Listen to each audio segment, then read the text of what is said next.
Ahora vamos a hablar con un personaje que lo hemos tenido por acá, que le agradezco mucho que siempre nos acompañe en la medida de lo posible en su agenda. Pero la última vez que lo tuvimos fue para hablar justo de la dirigencia de Morena y esta vez no.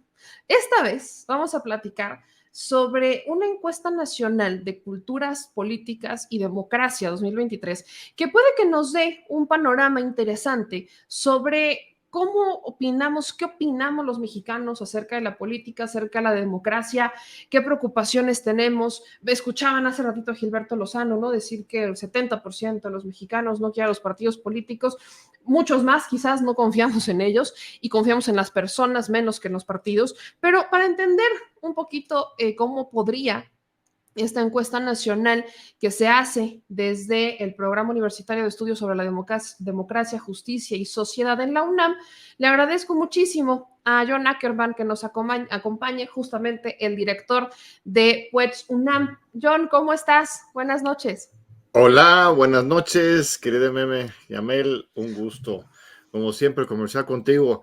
Si quieres hablar de Morena, también lo podemos hacer, Ahorita pero con todo vamos gusto, sobre el tema primero. ¿tú crees que no te voy a preguntar? ¿Pero qué pasó? Vamos primero a lo primero, vamos a lo primero, mi querido John. Esta encuesta me emociona mucho porque también hay que ver qué opinamos los mexicanos. Es una iniciativa pues de la universidad, de los jóvenes, que sale desde este programa en la UNAM, para entender cómo vamos en la democracia, qué queremos, qué no queremos, y nos puede dar un panorama, a ver si algo ha cambiado quizás en la administración del presidente. ¿Cómo está esta encuesta? ¿Cómo ayuda esta herramienta? Sí, querida Meme, mira, es un esfuerzo muy importante que hemos estado realizando desde hace años en el Programa Universitario de Estudios sobre Democracia, Justicia y Sociedad. Este pequeño pero muy potente proyecto que tengo el honor de dirigir en la UNAM. Nuestras oficinas están en la Torre de Tlatelolco, lleno de simbolismo, de historia. Hoy nos visitó Lorenzo Meyer, también otros expertos y expertas, Ivonne Acuña, estaba René Ramírez conectados desde Buenos Aires, estaba Margarita Favela y Francisco Sierra desde Sevilla. Y es para presentar juntos el gran lanzamiento de un nuevo estudio sobre las culturas políticas y la democracia en México. Y es una encuesta, bueno, es la segunda que hacemos. Hicimos una en 2021, ahora ya es en 2023 con temas un poco distintos. Y es un intento de darle la vuelta, poner de cabeza, me atrevería a decir, la vieja escuela con respecto a la cultura política de los mexicanos.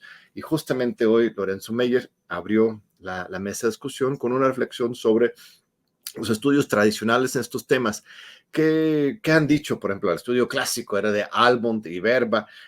Hay una gran literatura sobre el tema, pero casi siempre es una lógica pues neocolonial y neoliberal. En los años más recientes, el mismo Instituto Federal Electoral, luego el INE, y también la Secretaría de Gobernación con Felipe Calderón, también aplicaron encuestas de culturas políticas, pero siempre llegan a esta conclusión de que los mexicanos seríamos pues muy desconfiados, muy individualistas, muy antidemocráticos, que anhelamos un gobierno autoritario, una cultura política retrasada, atrasada, y no adepta para los tiempos democráticos modernos, ¿no? Una cultura política premoderna, que tenemos que cambiar y sobre todo olvidar de nuestra historia. Siempre hay esa beta en los estudios de cultura política, que estamos pues demasiado aferrados, por ejemplo, a la sombra de la Revolución Mexicana, ¿no? Aguilar Camín, Jorge Castañeda, muchas obras alrededor de este tema de que esta cultura política de los mexicanos implica atraso, implica una falta de creatividad y de modernidad y de democracia. Bueno, lo que nosotros hemos hecho es poner de cabeza, a partir de esta idea, a partir del diseño de diferentes cuestionarios que más bien buscan tomar la temperatura del México profundo. ¿Hasta qué punto tenemos todavía esta reserva moral, esta conciencia crítica y solidaridad entre los mexicanos y que esto es un elemento que nos ayuda en materia democrática. Nuestras tradiciones, nuestra historia no son un lastre, sino una fortaleza, no, sin idealizar nada, sino tener un enfoque pues diferente y no partir de ese punto de vista neocolonial anti-mexicano. Al final de cuentas, vamos a valorar lo que tenemos, criticarlo, tener una visión objetiva, independiente, pero partir de esta valoración. Entonces, diseñamos la encuesta de esa manera. Bueno, son 2 encuestas, presentamos hoy la más reciente, la 2023, y sí encontramos cosas muy interesantes que explican, por un lado, pues la victoria del López Obrador en 2018. Esa es una de las grandes preguntas de investigación que tenemos. ¿Por qué fue posible que después de 30 años de neoliberalismo, incluso más si quieres fechar el inicio del proceso neoliberal, de la traición a la revolución desde los 40, desde la misma creación del PRI, de hecho esa es la cuna del neoliberalismo clásico europeo, es en los 40 y los 50, ¿cómo es posible después de tantas décadas de asedio en contra de esta identidad más crítica, más revolucionaria, intentando generar individuos consumidores en lugar de ciudadanos interesados en el bien común? A pesar de todo, en 2018, pues ganar al observador. ¿Qué explica cómo definimos esta cultura rebelde de los mexicanos? Y por otro lado, cuáles son las dificultades y los riesgos que existen hacia el futuro, porque ya hay todo un proyecto este proyecto continúa por revertir estas tradiciones de resistencia y de crítica. Entonces, mira, si vas a la página web pueds.unam.mx, puedes acceder al sitio. Aquí también hay una innovación, no solamente un documento que resume el resultado de la encuesta, sino es toda una plataforma interactiva en que cualquier persona puede entrar y explorar las diferentes preguntas, hacer cruces, por ejemplo, ver no solamente cómo contestaban diferentes hombres y mujeres, sino también hacer cruces por nivel educativo, por edad, por nivel económico, por regiones del país, por ideología, si votaron o no por observador en 2018, y explorar toda la diversidad de los resultados. Y puedes también pedir la base de datos. Esa es la idea, transparencia absoluta. Ojalá Morena, para traer a colación el otro tema, tuviera esta transparencia en sus encuestas, que pudieran ser absolutamente abiertas la base de datos a la gente. Empecemos con la primera categoría de democracia y participación. La pregunta 6. Ya veo que estás ahí mismo en tiempo real navegando, pues, ¿verdad? Justo lo que quiero preguntarte, y de dónde viene la importancia que yo le encuentro a esto. Tú lo has visto, lo hemos visto todos, que a esta administración, al presidente López Obrador en particular, se le acusa de ser un autoritario socialista que está en contra de la democracia, en contra de las instituciones y demás. Entonces, en esta encuesta, en este ejercicio, ¿qué es lo que ustedes encuentran? ¿Se fortaleció, se debilitó la democracia? Ve directo a la pregunta 18. Eso lo preguntamos. Si regresas a ve al 18. Ahí está la pregunta, justamente. ¿Consideras que López Obrador es un presidente autoritario o un presidente democrático? Mira los números. 63% consideran que es democrático. Aquí hay 30% que dicen que es autoritario. Y es interesante, hay la discrepancia de género. Si te fijas, hay mayor escepticismo entre las mujeres. 35% de las mujeres consideran que es autoritario y solo 25% los hombres. Y si vas a ir las cruces, puedes tú mismo ir viendo cómo se acomodan estos números. Ahí arribita, ahí en la parte roja puedes escoger las cruces. Sí, ahí está. Tú escoges la cruz que quieres. Por, ¿no?, edad, clase social. A ver, pícale ahí, a ver si funciona la plataforma, sí. Entonces, ahí puedes ir viendo, si quieres saber, por ejemplo, cómo está la juventud, cómo está el quiebre en términos de clase social, puedes irlo viendo. Pero aquí hay una respuesta directa a la pregunta 18, que es que pues, 2/3 parte de la población, pues dicen que Andrés Manuel es un demócrata. En la pregunta anterior que estábamos viendo es muy interesante, la pregunta 6, ¿cómo defines la democracia? ¿Cuáles son los 3 elementos más necesarios para que haya democracia? Es fascinante. La respuesta número 1, la que más escoge la gente, es justicia. en un 27%. División de poderes, pues 7%, bastante bajito, quizás un legado de pues, nuestro sistema presidencialista, autoritario en muchos años. El voto, pues sí, 16%, pero más importante para los mexicanos es la justicia y la igualdad y la libertad de expresión también. Entonces, tenemos un concepto en México muy robusto, muy integral de la democracia. No solamente votar, no solamente la división de poderes, sino que el sistema político democrático tiene que funcionar a favor de la justicia y la igualdad.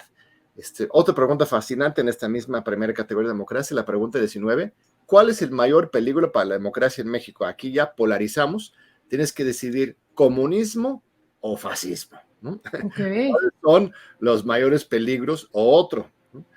Aquí está muy interesante, 52% de la población dice que el mayor peligro de la democracia en México es el fascismo y 34%, un número amplio, pero todavía mucho menor que el fascismo, temen al comunismo.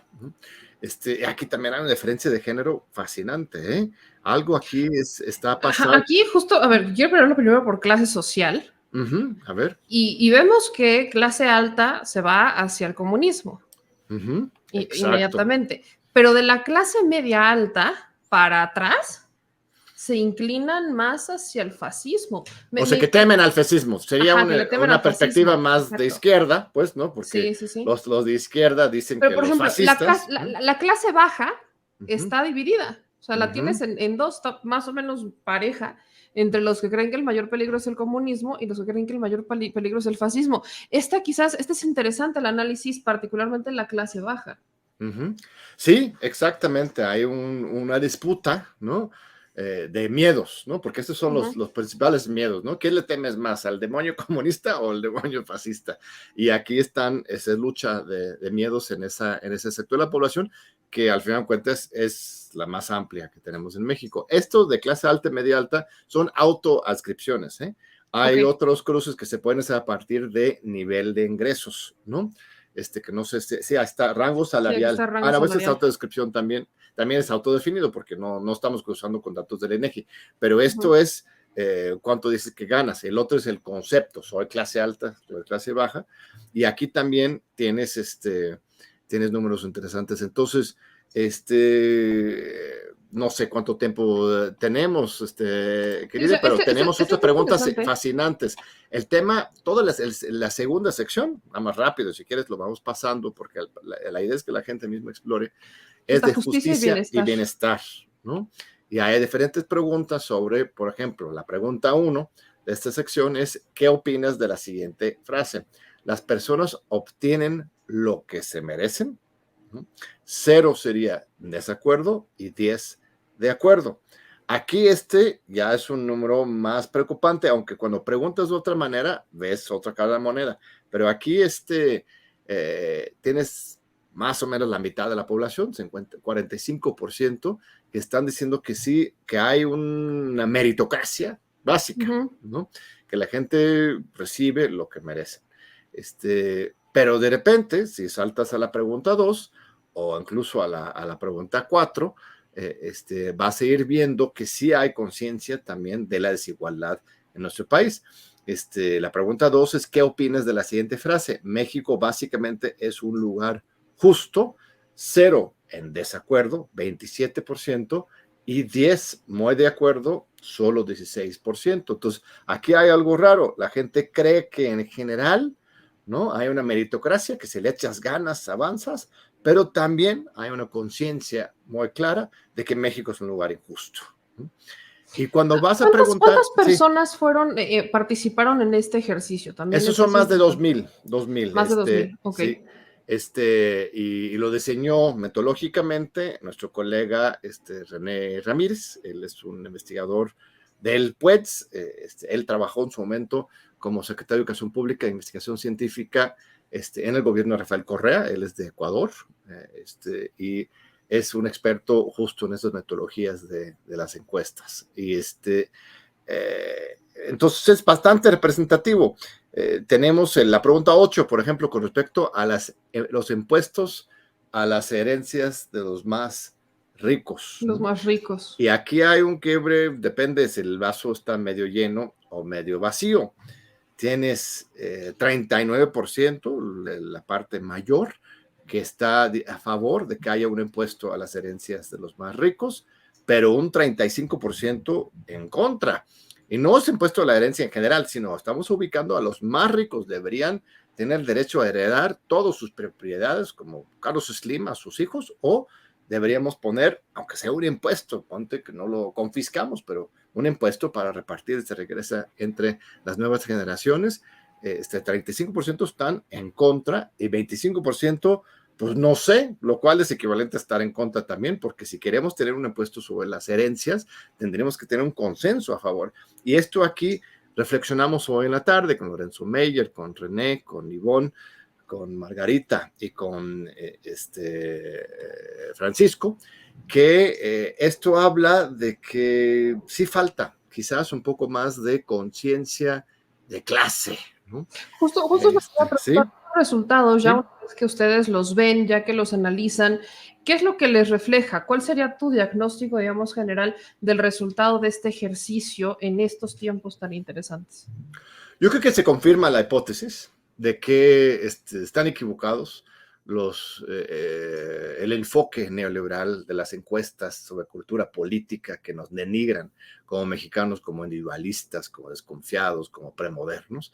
Estamos viendo que al contrario tenemos una gran reserva moral, una cultura de mucha solidaridad, de trabajo en conjunto, conciencia crítica. Eso explica la victoria del observador y su popularidad hoy. Muchas convicciones, por ejemplo, a favor de la intervención de lo estatal, de lo comunitario, todo el mundo lo puede ver. Sin embargo, esa parte es también muy cierto. Falta mayor conciencia de clase. Y no en un sentido marxista vulgar de la revolución proletariado, no, simplemente que la gente se dé cuenta dónde están sus intereses. Hay mucha falsa ideología, la gente se cree muy clase media, muy cultura del esfuerzo, y no se dan cuenta de las enormes desigualdades que existen en México y la necesidad de pues, más impuestos a los ricos, a las herencias en particular, mayor distribución y un cambio realmente en la estructura de la organización social, del poder social en México. Esto es quizás el punto más débil. Hay un viraje generacional, si hay números preocupantes con respecto a los jóvenes, que ellos, aún menos que los mayores, luego tienen esta conciencia más clara. Entonces, sí hay señales de alarma, ¿eh? No podemos confiar que esta gran apoyo social para Andrés Manuel, desde 18 hasta la fecha, vaya a perdurar de manera indefinida y para siempre. Sí tenemos que cuidar esto que siempre nos invita Andrés Manuel, a la revolución de las conciencias. Necesitamos concientizarnos, necesitamos estudiar, necesitamos trabajar con nuestros jóvenes para que conozcan la historia, claro, y que también conozcan las raíces estructurales de la desigualdad hoy en México. Es una tarea pendiente y muy importante.